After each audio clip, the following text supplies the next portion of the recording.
morning, we want to turn to Daniel chapter 1, and I want to talk to you about understanding what the world is.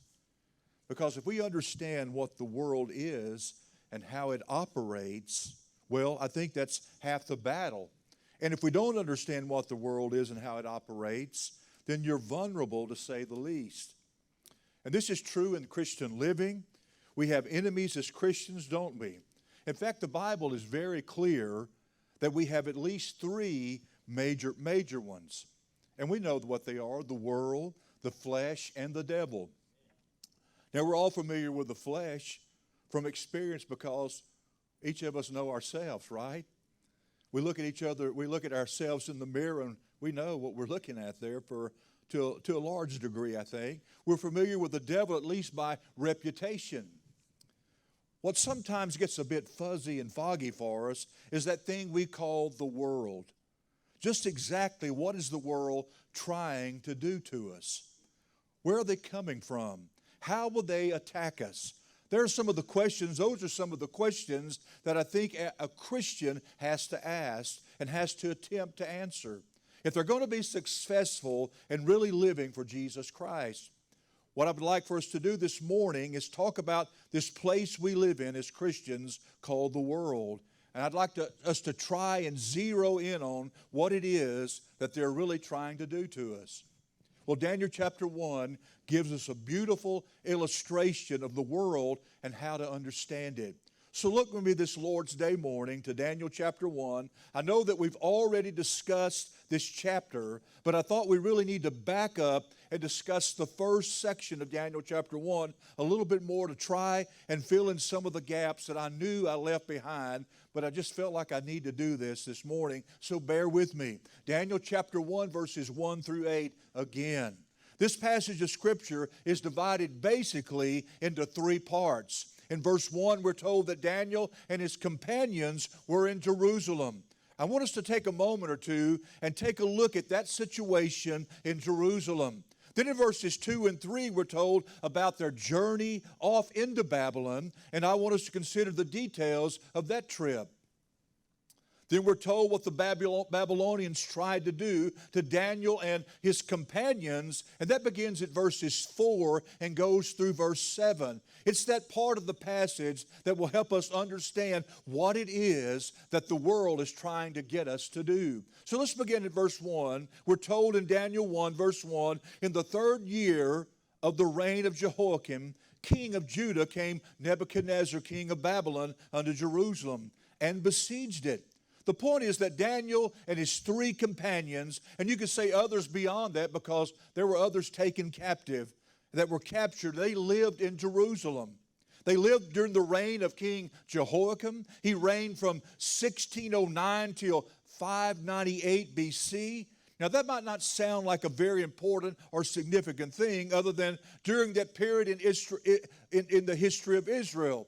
But the nation had forsaken God, idolatry had taken over in the land, and as a result of that, iniquity, wickedness, sinfulness was flourishing and spreading through the land. So this was a time in which the nation of Israel had fallen spiritually. This was not one of their brighter days for sure. It was one of the darkest times during the nation of Israel. So the Bible tells us in verse 1 that came Nebuchadnezzar, king of Babylon, unto Jerusalem, and besieged it. Daniel not only lived during the reign of Jehoiakim, he lived during the fall and the ruin and the devastation of Jerusalem. Now, why did Jerusalem fall? There are two basic answers to that question. Number one, they had broken God's law in that they did not keep the Sabbath year.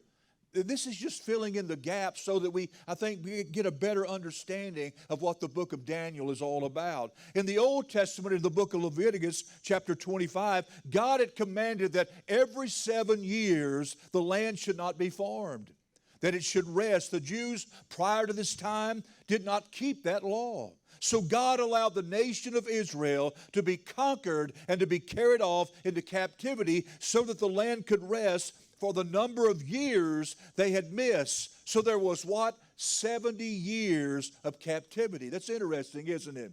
But there was a second reason why God allowed Jerusalem to be conquered. And that was because of the idolatry. As we mentioned a moment ago, this was a time in Israel's history when idolatry and wickedness was flourishing and just spreading everywhere. God allowed Jerusalem to fall so as to teach the Jews not to be idolaters, and by the way, it worked. After the captivity, the Jewish people did not go back into idolatry as a nation, and they really never have since. But the point is this, verse 1 is really telling us that it all began in Jerusalem the day Jerusalem fell. Daniel was part of that. Not that he was an idolater, not that he was involved in iniquity, but he lived during the time when Jerusalem fell. Actually, what's happening is the nation of Israel is reaping what they had sown for many, many years. So when you read verse 1, the real point is that the nation of Israel has now reaped what they had sown for hundreds of years. A chaplain was walking through a prison when he came to a prisoner who was sowing, and he was trying to be friendly, and he stopped and said, "Sowing, huh?" And the prisoner said, "No, reaping." I figured Brother Ken would like that. Well, that's really the point of verse 1, isn't it? Israel is reaping. Now look at verse 2 and verses 2 and 3. What we're being told is that Daniel and many others were carried off into Babylon. Notice verse 2, and the Lord gave Jehoiakim, king of Judah, into his hand. And I know we've already discussed this, but it was not the weakness of Jerusalem. It was not the strength of Babylon. It was the sovereign hand of God that caused Jerusalem to fall. God gave Jerusalem into the hand of King Nebuchadnezzar. And in doing so, God did not give up his moral judgment of the universe. And so God saw to it that they were conquered, but Nebuchadnezzar, we are told, took it. And the Lord gave Jehoiakim, king of Judah, into his hand, with part of the vessels of the house of God, which he carried into the land of Shinar, to the house of his God, and he brought the vessels into the treasure house of his God. That is, he went into the temple in Jerusalem, and he took all the valuable utensils that they used in worship. The gold and the silver vessels, he took part of them, and he carried them off to Babylon. Just so you know, Babylon is mentioned. Babylon is in modern-day Iraq, Most of us remember the war between Iraq and Iran in 1980 until 1988. Well, Babylon is modern-day Iraq. And where he carried these vessels to was the city of Babylon, which was 50 miles south of modern-day Baghdad. That puts this in some kind of modern perspective. He carried them from Jerusalem to just below Baghdad into Babylon. By the way, those same vessels of gold and silver appeared again in chapter 5. So when we come to Daniel chapter 5, we will see these same vessels again. And eventually they are returned to Jerusalem, and you can find that story in Ezra, in the book of Ezra. But anyways, Nebuchadnezzar, and I don't guess I should say story because the Bible is really not a story, but it just sounds right. You know what I'm talking about? But anyways, Nebuchadnezzar carried off to Babylon parts of the vessels of the temple. He also carried off part of the people. Look at verse 3. And the king spake unto Ashpenaz, the master of his eunuchs, that he should bring certain of the children of Israel, and of the king's seed, and of the princes. Now what this is telling us is that he carried off some of the general population.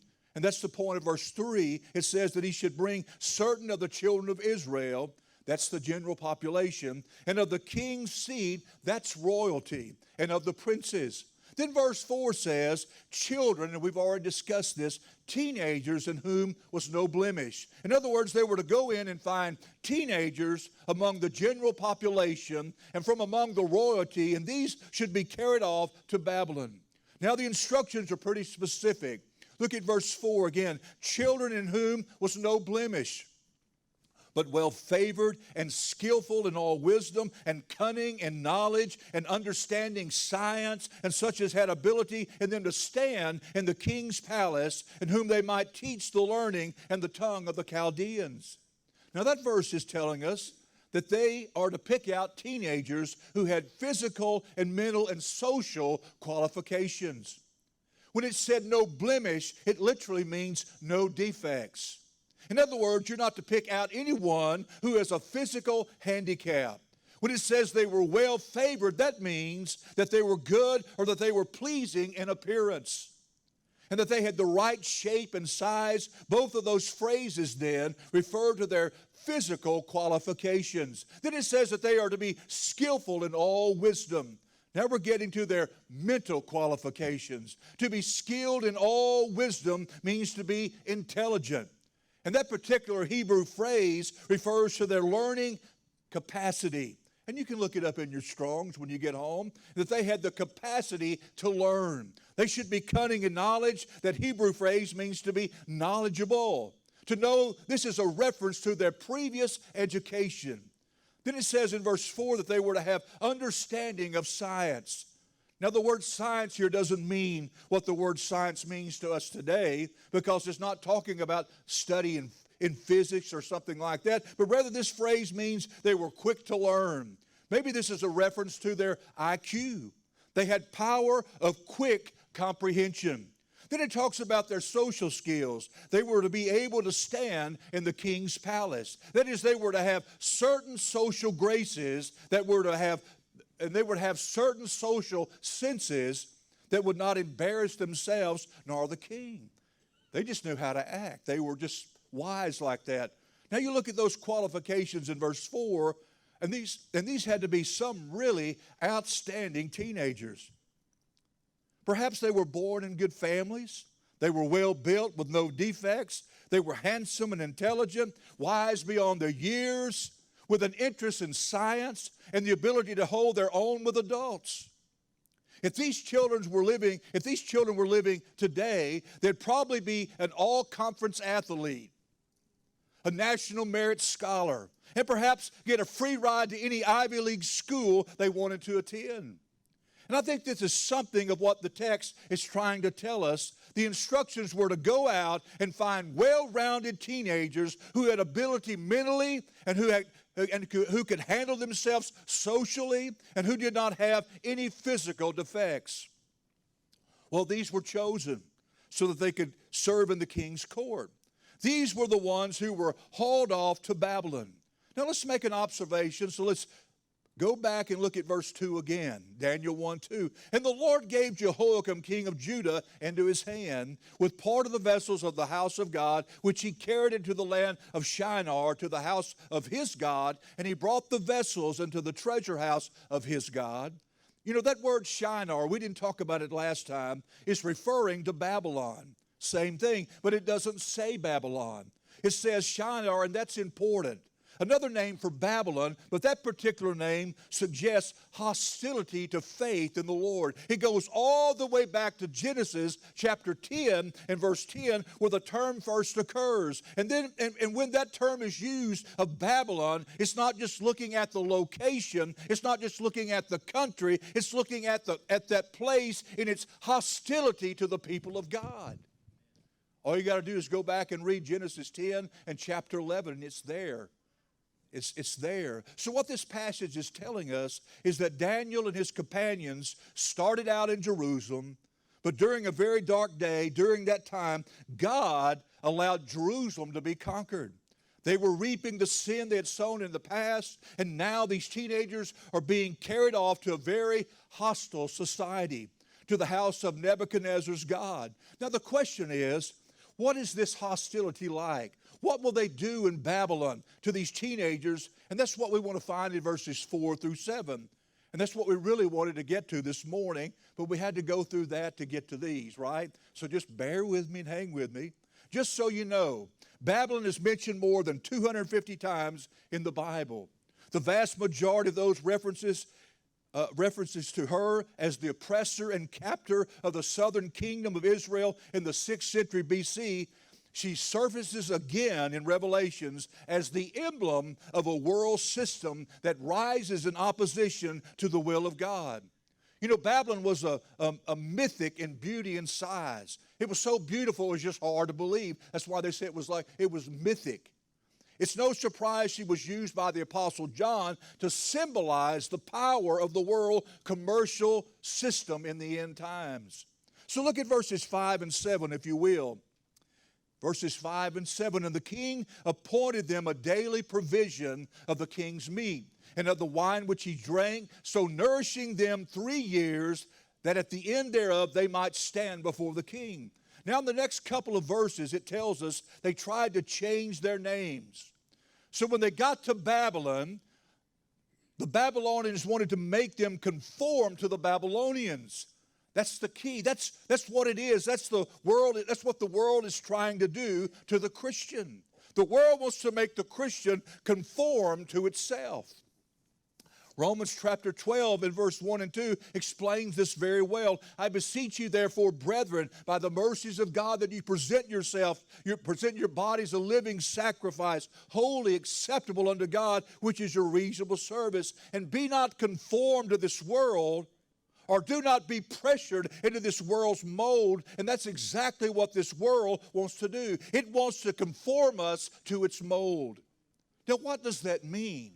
Well, it means at least 3 things. Number one, the world wants us to conform to the way it thinks.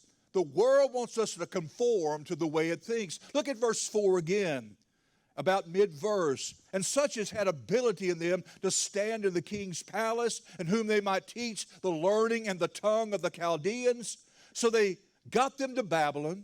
They wanted to teach them the language and the literature of the Chaldeans, the learning and the tongue of the Chaldeans, or the Chaldeans. You could understand the language. I mean, they had to speak the language, so they needed to learn to speak the language in order to make it in that country, and especially to work in the king's court. But the key in verse 4 is learning of the Chaldeans. Is it Chaldeans or Chaldeans? Or does it matter? My mother-in-law will tell me after church. Do you know what it is? Huh? Chaldeans? Chaldeans. Okay, thank you. You know, she has a doctorate in theology and earned one. Pretty sharp cookie. Maybe she'll make me a cake after all that. It's been a while since she sent a pie or cake up to the house. It's about time. Now, why did they want them to learn the literature of the Babylonians? Well, the answer to that is, we don't want you just to speak like us. We want you to what? Think like us. Are you tracking with me? So if we can saturate your minds with our books of learning, you will begin to think like we do as well. And that is exactly what the world wants to do. It wants us to think like it. I know the world has an attitude today that you can believe anything you want to as long as you're sincere. You can think anything you want to. Well, that's what they say, right? But this is not what they really mean or what they believe. If you can think anything you want to until you start thinking biblically, then that's when they start getting upset, right? And that's when they start trying to pour you into their mold and try to make you think like they do. And they say to us, hey, man, you got to think like us. Get with the program. Get woke up.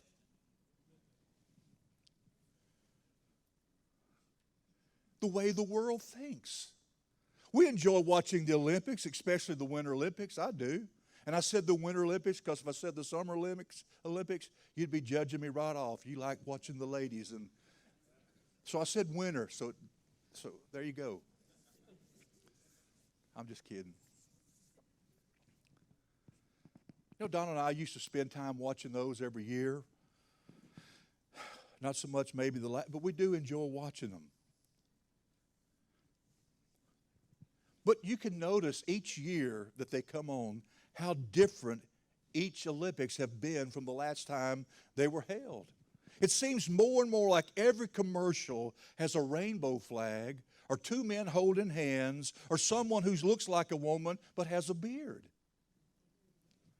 All of the sexuality is right there in your face as if this has been around forever, and it's just wonderful. This makes you start thinking on how our world is instructing or teaching us, right? No matter how many limits you put on your screen time, if your kids are living in this world, I can guarantee that the world is teaching them right now. It'll be teaching them after we get out of church today. This doesn't happen in a formal way where the world is giving questions and answers and the kids memorize it. I guess maybe that would make it a little bit easier. You could simply tell them, hey, don't read the world's instruction books. Instead, it does it through commercials. It does it through music. It does it through memes. It does it through YouTube clips, TikTok and Twitter. And what are the other social media apps out there? There's so many now, I don't even know what they are. Sometimes Kyle, I say, Kyle, what's that you? He said, oh, this is such and such. I said, man, I don't have that. He said, I know you're old, is what he'd tell me. One author said that worldliness is whatever makes sin look normal and righteousness seem strange. That's a pretty good description of it, isn't it? And that's what our world does. It doesn't give you some long, drawn-out argument like, here's why you should accept this sin. What it does instead is normalize it. It normalizes sin. This is what a normal life looks like. You need to woke up, and smell the roses, man.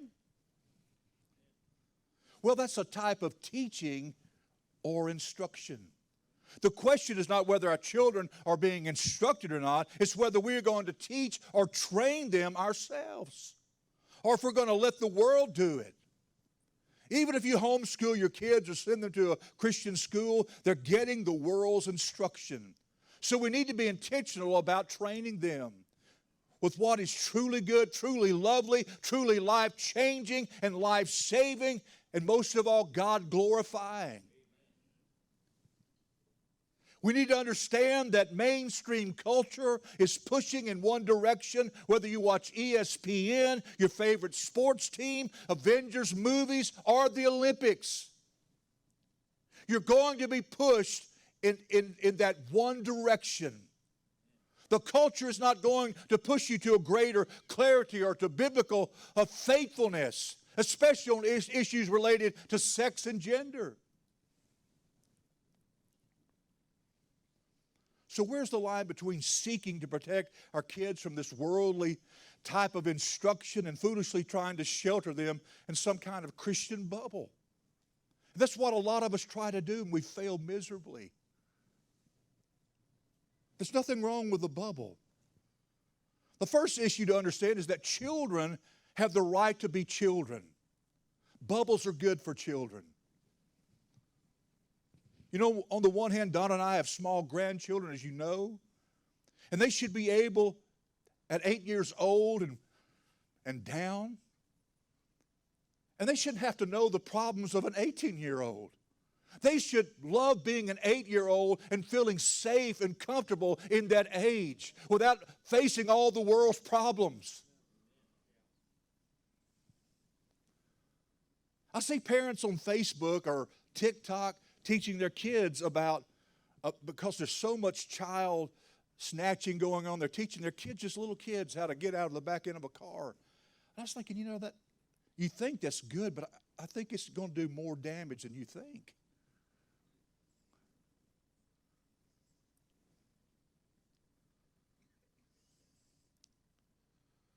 But the 8 years old don't need to know about 18-year-old or 28-year-old kids' problems. Let them grow up. I want them to feel like they're safe in the world. And it makes sense for now. It just makes sense to me that we would do that. You're going to have your kid on some kind of medication before they're 7 years old.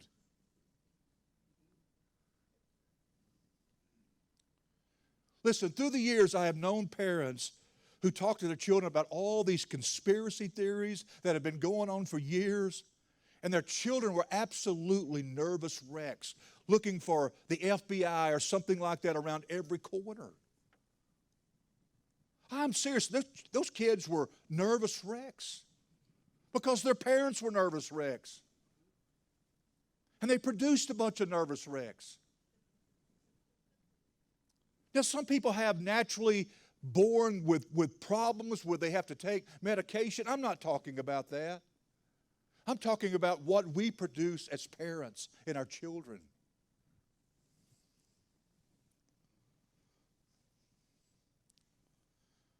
They need that kind of bubble or fence around them that allows them to be a child. And I hope that resonates with you and it makes sense. On the other hand, by the time kids are teenagers, I want them to interact with worldly ideologies. Now listen to me. Don't judge me. Within the safe space of their church and family. My 18-year-old is graduating from high school this coming year and shouldn't be sheltered from any of those questions. Listen, they need to understand what's going on.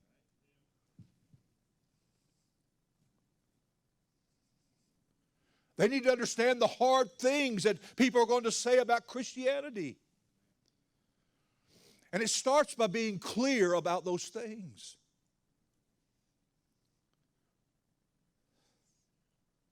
Listen, they no doubt already have heard some of the hardest things that could ever be heard about their faith before they run into it themselves somewhere else. They've already heard it.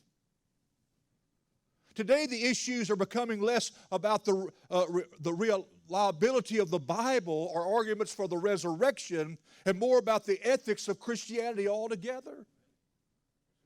It used to be that people said Christians are dumb. Christians are just dumb people. Hillary Clinton still thinks we're dumb. And if you voted for Trump, you're really dumb.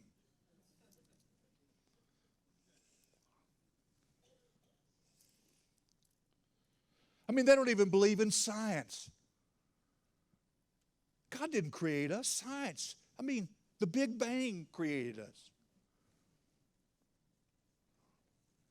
And what they hear more often than not is that Christians are bad. They're hateful. They're bigots. They don't love other people. That's the big thing now. It's everywhere. So in terms of teaching our kids, I think churches and families actually do a fairly good job of giving the right conclusions. Now let me finish up. What I think we do a poor job of is giving the reasons for those conclusions. Let's say my kids graduate from Christian school and leave home. They've been taught that marriage is between a man and a woman. They have the right conclusion, but they don't have some of the superstructure that leads to that conclusion. You understand what I'm saying? Because we have failed to do our job. The school doesn't have time to do all of that, and I can't do it all in the pulpit all the time. Sometimes I feel like I just need to stop and just talk about apologetics for a whole year.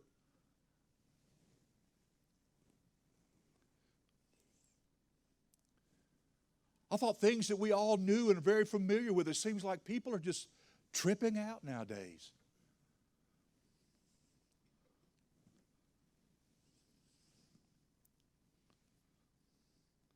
They have not been taught the objections to that conclusion or been prepared to meet the sort of people who seem to echo that conclusion. We're just not ready to meet the world like that because we're not informed. We're not equipped yet. And that shouldn't be so. Then they're going out into the world and they will hold to biblical truth for a time, and that's the truth. They'll hold to it for a little while. But it will sit very uneasy alongside everything else that inhabits their worldview. And eventually, when it's one biblical conclusion against 1,000 cultural assumptions, those cultural assumptions are going to win out for some. It didn't for Daniel, but how many does it win out on in our world today? We've got a world full of Christians that left their home and are living out in the world today because they weren't equipped for it. We kept them in this huge bubble, in this massive bubble their whole life in a fence. And then it was busted and they went out to the world and they were like gooses in a hailstorm.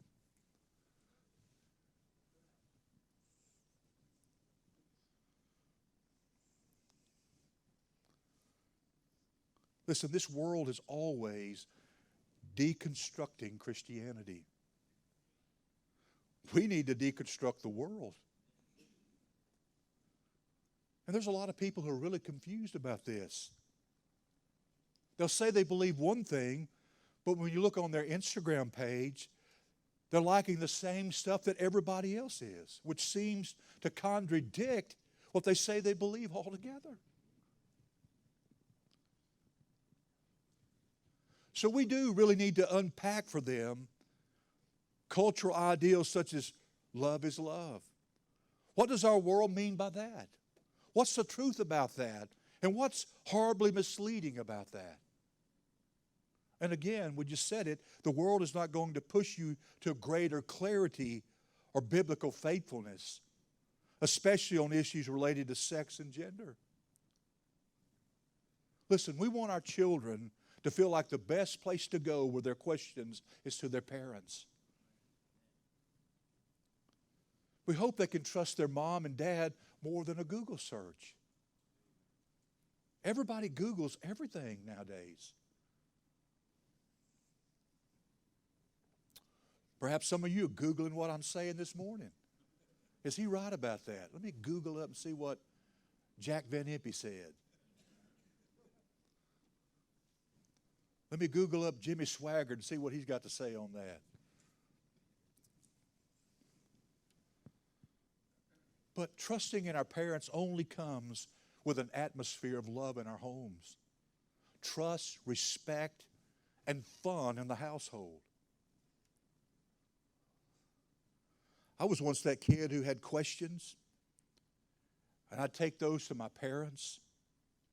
What my parents thought of me was important. When I had influences pushing me one way, there was always part of me thinking, I know my mom and dad love me, and what they think matters to me. And that wasn't a result of any one thing that they did. I mean, we weren't memorizing Bible verses every night in our home. And we didn't always have Bible study or family altar in our home. But we did have some. Like everybody, even back then, Dad was busy and everything. It was just busy. And it's even busier today. If you can have family altar every night, you're blessed. We got kids here, kids there, kids going there, coming and going. It's busy. Maybe we're too busy. I don't know.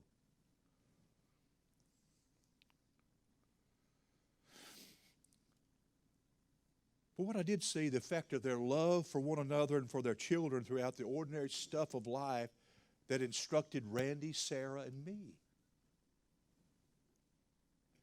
And I really wish when I'd gotten older that I would have went to them more as I did when I was a young teenager. But I walked away during those latter high school years, and Mom and Dad didn't give up. They would send folks our way to try and talk to us and sometimes shove us around a little bit. One time, Brother Marlon came in Randy and I's room, and we weren't doing right, and Marlon came in there and shoved us all over the room. He was one of the original Billy Bibles.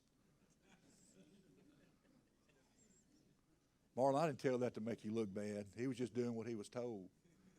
But Dad was so concerned, he said, man, something's got to shake these boys up. And of course, Marlon was big, muscly, and he used to have hair way down to here. First time I met him, he was a Canadian semi-pro football player, and he had a big old Goldilocks hair, and man, he was a big guy. And so when he came in there shoving around on us, we just said, yes, sir.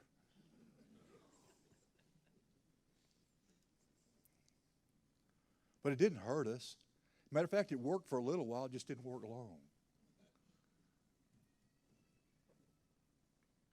Then back to the world I'd go.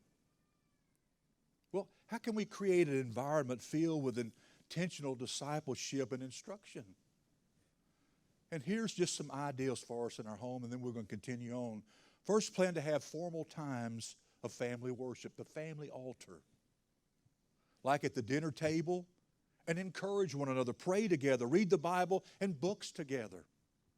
Maybe on one of your Bible apps where you have a reading plan, they have all kind of devotional plans on there to read with your family about attitudes and just different things that are helpful for a family, a young family. And Donna and I did a lot of that when our children were small. And we've done all sorts of these things with our family. But I'd be lying if I said we did something like that every night, because we just didn't. And we don't. It's a struggle for us to do that. But all of us with children need to spend some time praying and listening and talking and instructing our children through the week. She's great at that. I'll come home from work. I can hear her in there arguing with Kelsey and with Riley all the time. And she's preaching. She's Bible verses and everything. And she doesn't stop till she gets her point across. You know what? And they just come back for more because they know in their heart she's trying to instruct them and help them. Now, whether it sticks or not, it's on them. But she does tell them. I said, I'm glad she's doing that. I don't have to do it.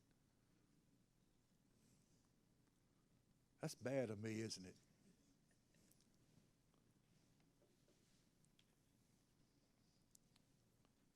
But they trust her with the truth. But the little ones we need to pray with every night as much as possible, especially when you put them to bed. It's just very important. Well, second, be ready for all the informal times of instruction. Recall that old adage, and we've said it many times, that more is caught than taught, and that's just absolutely the truth. If you're not that far along in your child rearing years, I can guarantee you when they get to be teenagers, it is absolutely the truth. More is caught than taught. As your kids are teenagers in particular, you can't plan for when you want to have a really great gospel conversation. You just got to be ready, parents. It may be the middle of the night, as many of you in here found out. You're ready to go to bed. You may be watching TV, and in walks Johnny or Susie. Mom and Dad, I'm not saved. And so you just have to shut down and be ready at a moment's notice and talk to them about the Lord and their salvation. It could be in the middle of shooting baskets outside. It may be a conversation in the car. At some point, they're going to ask one of these questions. But what you're hopefully building in your child is a sense of trust. You got to have it. I trust my mom and dad, and I love them, and I know they love me, and I can share what's going on in my heart with them. I remember when I got in some really bad trouble, I went home and told my parents immediately. I never was good at hiding anything.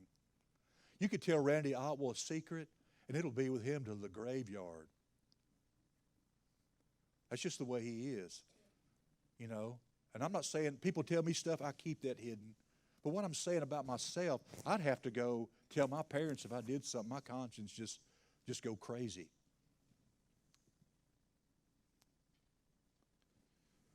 Here's one other thing. Don't neglect the fact that the best habit you can give your kids is that they go to church every Sunday. Our kids should never have to ask us, are we going to church this morning? I know growing up we never asked that. You wouldn't want to ask that.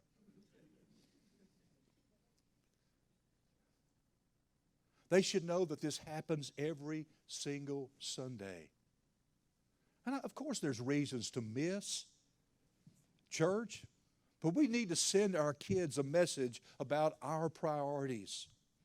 And if we're teaching our kids that soccer is more important than church, or that Sunday sports comes first, and church fits in when it can, that's a powerful message we're sending to them about our priorities. And my friends, you're teaching those values and instructing your kids whether you think you are or not. I mean, that's the way the world instructs their children. Listen, the world is a hostile place to anyone who wants to believe the Bible. They want you to conform to the way they think. And by the way, if the world can ever get you to think like they do, they've got you. So what Satan does through the world, he hurls at you a constant bombardment, like we just mentioned, of ideals that are contrary to the very Word of God, to get you to conform to the way the world thinks. But there's more. They just don't want you to think like they do. They want you to live like they do. That's the second point. I know you're thinking, when are you going to get to the last point? Well, just bear with me. I'm getting there. Look at verse 5 of Daniel 1. And the king appointed them a daily provision of the king's meat and of the wine which he drank, so nourishing them 3 years, that at the end thereof they might stand before the king. The text says, what we want you to do is, we want you to eat the same food we do, and we want you to drink the same beverages we do. We want you to act like us. And by the way, this is not just a request. When verse 5 says the king appointed, that's like saying, and the king commanded. This was a command and not a suggestion. The purpose was to train them. And again, verse 5 says, so nourishing them. The ideal in the Hebrew text is to train them so that they might stand before the king's court and serve him. But in order to do that, what they had to do was eat the king's meat and drink the king's drink. The king wanted them to act like the rest of the Babylonians. Now that is what conformity to the world is really all about. When the Bible says, be not conformed to this world, what it is saying is that we're not to be conformed to the world in the way that it thinks, and we're not to be conformed to the world in the way it acts. And that's exactly what you got now. The world is going to put pressure on you, pressure to conform in your thinking, in your speaking, and your acting. And you know as well as I do, as long as you're acting just like the world, they're friendly, right? And when you stop acting like they do, they can get rough really quick. So what are they trying to do? Well, they're trying to get us to conform to the way they think and to the way they live. You've got to understand this. And if you are ignorant of this, like we previously mentioned, you will be overcome by it. That is the world. And you'll just fall in line. It is only as you're aware of it that you will be able to handle the pressure of conforming to the world. At least your conscience is awakened to it, so you know what's going on. I mean, you kids play in sports. You practice all week, and if you know you're playing a particular team, you set up players in certain areas. If they got a good spike or whatever, you get ready to address that spikes. You practice for it, so you're aware of what's probably coming. So you get ready. It's the same way here in this. We get ready for what we know is here and for what is coming as we leave our mom and dad's home.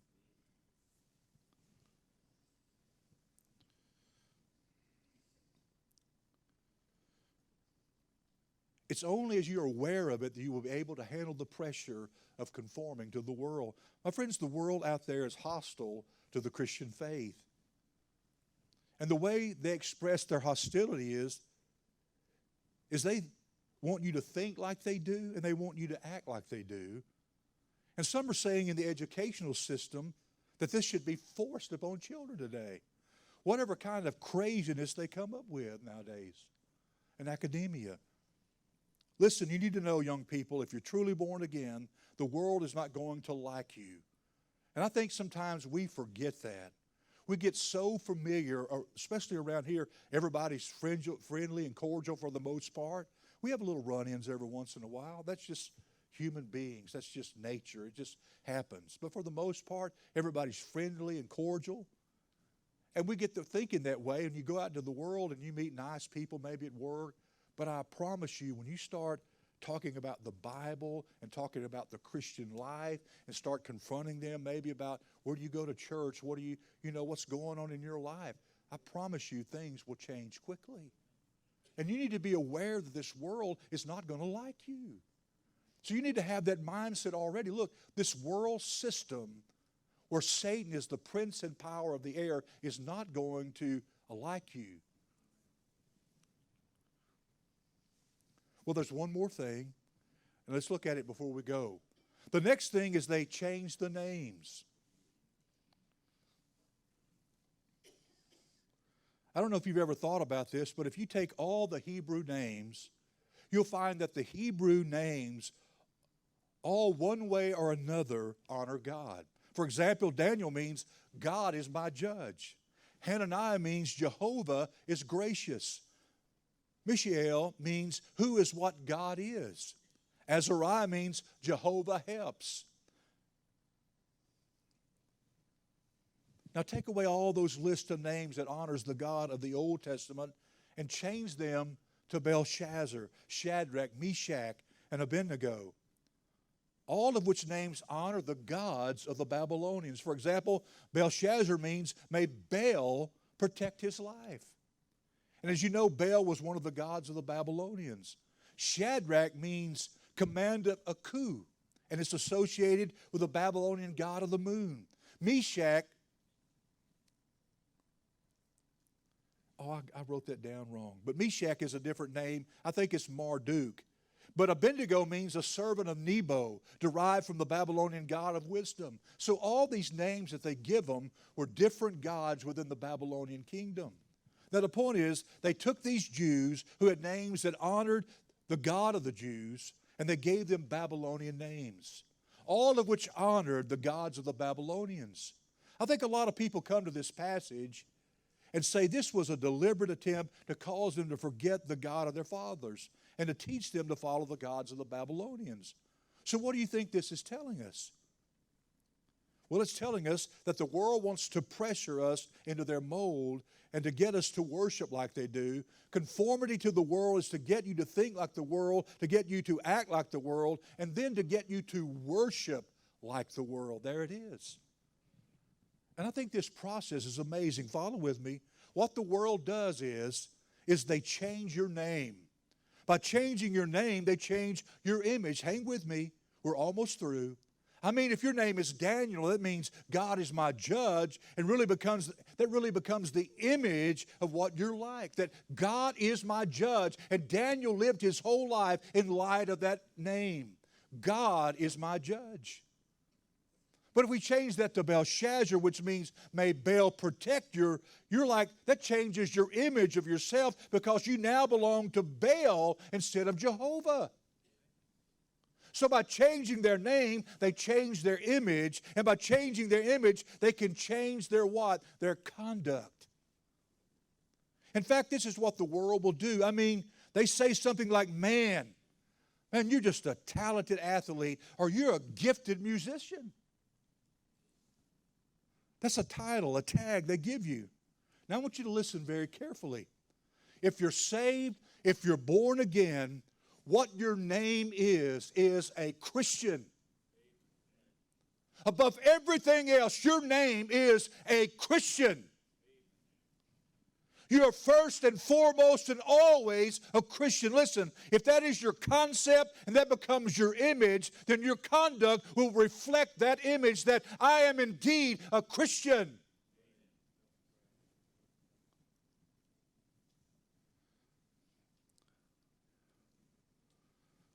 But if you change to, oh man, what I really am, dude, first and foremost and always is, hey babe, I'm a talented athlete. That's what I am. That's my title. That's my tag. Well, what will happen? You will begin to conform to the sports world. In fact, as you look at these passages, one of the things you should be aware of is nicknames and titles and tags that people will give you along the way.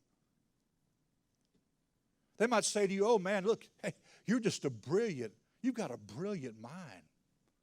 You're above and beyond everybody else. Dude, you're smart, man. You just got it, babe. You're smart. And you can go places with that brain of yours. And what happens? All of a sudden, you take on the image of, I have brains. When I speak with people, everyone knows that I have brains. My English is good. My pronunciations are good. I know how to pronounce Chaldees.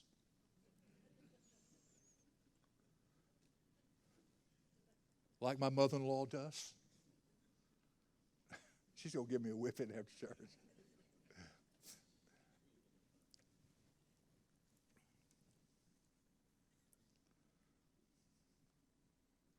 But what happens in your life? You start conforming to the academic world. So everything that you're involved in is about academics. That's who you think you are now. Or they might say to you, man, you got financial finesse. I don't know many in here that have any finesse like that, but if you do, let us know. And that means you have a way with money. And if you enter the business world and that becomes your tag, and that becomes your title, and that becomes your image, and you start conforming to the business world, am I making sense? Our names. The world wants to change our name. And by changing your name, we change your value system. And by changing your value system, we control you so that you become conformed to the world instead of the Word of God.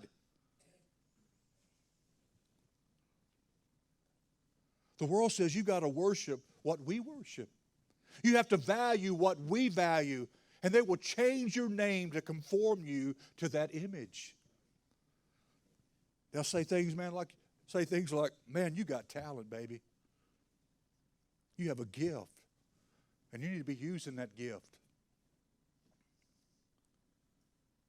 And to do that in the world, you literally have to sell your soul, your body, in pursuit of whatever your gift is. You're all in because you want to fit in. And I think you can apply this to any area of life, to the sports world, to the business world, to the academic world, the professional world. And I'll let you in on a little secret. There's even a little preacher world.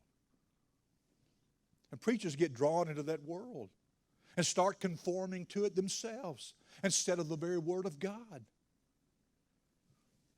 And you've got to all of a sudden start acting like a preacher, whatever that is. You got the educated preacher who say, you got to know Hebrew and Greek to be a preacher. You need to attend Bible college. And I'm not against that. I think formal training is a good thing. But just look at what it's created. Most people that are that educated, it conforms them to some way or another to some system that they've been in, to some college. I'm of Paul, I'm of Apollos, I'm of Peter, I'm of John. Yes, I graduated from Bob Jones. I graduated from the Master's Seminary. I graduated from this or that. And again, that is a good thing. If God lays it on your heart, do it. Then we have the legalist preacher. And I like this lady named Mildred. And I use Mildred because I don't think we have any Mildreds here. But Sister Mildred was the church gossip and was the monitor of the church morals. She'd let you know if the young ladies' dresses were too short or their hair was too short. I mean, she was legalist to the core. And she made sure that people behaved themselves. Well, she did until she met with one of the newer members named George. And she encountered him one afternoon and accused him of being an alcoholic. And of course, she had to share this with several other ladies and friends that George was indeed an alcoholic. And the reason she said that was because she saw his pickup parked outside the one bar in their town. Anyway, she said to George, everybody knows what you're doing in there. But she didn't realize that George was a man of few words. And he just stood there and stared at her and never bothered to tell her that his pickup stopped running there. He had engine problems and he was waiting for a part to fix his truck. Well, he didn't deny it. He didn't debate with her. He didn't say a word. But once he got his truck fixed, And if you're wondering what kind of truck it was, I think it was a Chevy.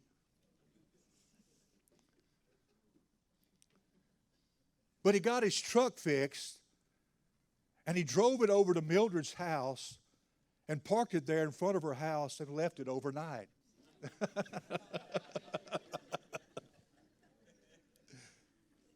You got to love George. Somebody got it late.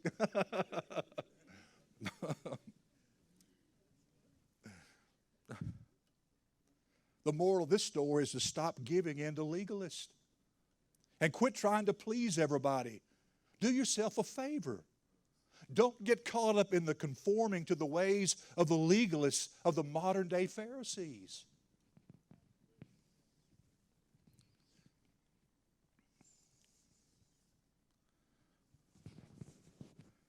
Listen, I have no intention of conforming to the preacher world, but I do want to conform to the Word. But I have no intention of conforming to some world that a bunch of preachers have created for me so they let me be in their camp. And that's what you have to do. You have to conform to their world so that you can be a part of their world. That's just where it is. If not, they'll talk about you, isolate you, oscillate you, separate you, just like the Pharisees did in the New Testament. All in the name of Christ. I hope you're catching what I'm throwing at you. I think this is a fascinating passage. They got off into Babylon, away from their home, away from their community, away from the church, and they started putting on the pressure to get them to conform in the way they think, in the way they act, and in the way they worship. And what they value, and the way they did that was to change their name. Listen, we've said all this to help you understand what the world is and how they operate. And that's 50% of the battle. It's not all of it, maybe the other 50%, maybe in the next few coming weeks.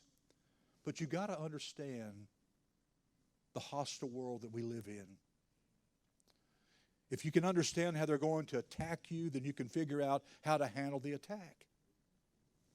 Okay, just for a little homework assignment this week, as you watch TV this week and whatever social media outlets you're on, just watch how they are trying to get you to conform to the way they act and to the way they live and to the way they worship.